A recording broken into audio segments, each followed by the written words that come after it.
السلام علیکم ورحمۃ اللہ وبرکاتہ۔ دوستو، آج میرے ساتھ مفتی قاری مولانا اکرم صاحب نمرہ مسجد کے پیش امام، میں آپ کے ساتھ بیٹھا ہوا ہوں اور ان سے میں کچھ ایسی چیز پوچھوں گا جو میری اصلاح ہو جائے۔ تو امام صاحب، ابھی سوال کیا تھا، ہمارے وقت کم ہے اس لیے میں ہی سوال کر دے رہا ہوں۔ وہ جو انیس بھائی نے سوال کیا رضی اللہ تعالیٰ عنہ نبی کے نام کے آگے لکھ سکتے ہیں؟ جیسے آپ کو معلوم ہے، ہم جب نبیوں کے نام لیتے ہیں، اولیاء کرام کے نام لیتے ہیں تو ادب کے ساتھ لیتے ہیں اور اس کے ساتھ ساتھ دعائیہ جملے استعمال کرتے ہیں جو کرنا چاہیے۔ جیسے آقا کے ساتھ جب آقا کا نام لیا جائے محمد تو ہم پڑھتے ہیں صلی اللہ علیہ وسلم۔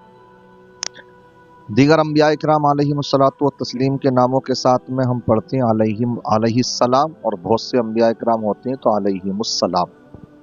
لیکن سوال یہ ہے انیس بھائی کا، کیا نبی کے ساتھ رضی اللہ تعالیٰ عنہ لکھ سکتے ہیں، بول سکتے ہیں؟ یہی سوال ہے نا۔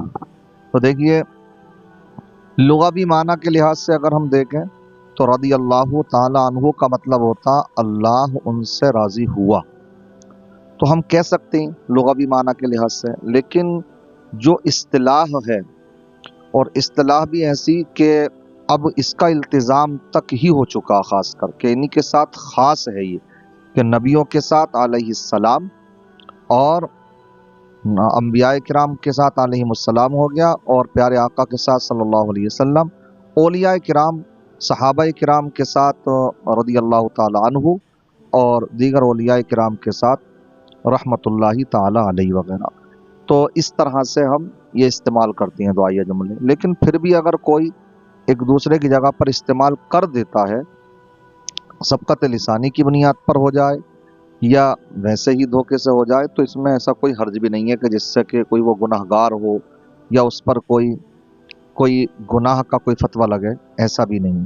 لیکن ہاں، جو بہت سے شیعہ حضرات اہل بیت کرام کے ناموں کے آگے وہ لکھتے ہیں علیہ السلام، تو ان کا کیونکہ عقیدہ خراب ہے، ان کا عقیدہ یہ ہے، وہ یہ سمجھتے ہیں کہ ان کا مقام نبیوں سے بھی افضل ہے، تو اس لیے ہمیں اس سے بچنا چاہیے۔ باقی ہم کہہ سکتے ہیں، لیکن کوئی اس نیت سے کہے کہ صاحب نبیوں سے بھی بڑھ کر کہے ان کا مقام، تو یہ غلط ہوگا، اور ان کا عقیدہ یہی ہے شیعوں کا، تو اس صورت میں بچنا ضروری ہوگا۔ امید ہے کہ آپ سمجھ گئے ہوں گے۔ ہمارے انیس بھائی اس طرح کے سوالات لے کر آپ کی بارگاہ میں حاضر ہوتی ہیں۔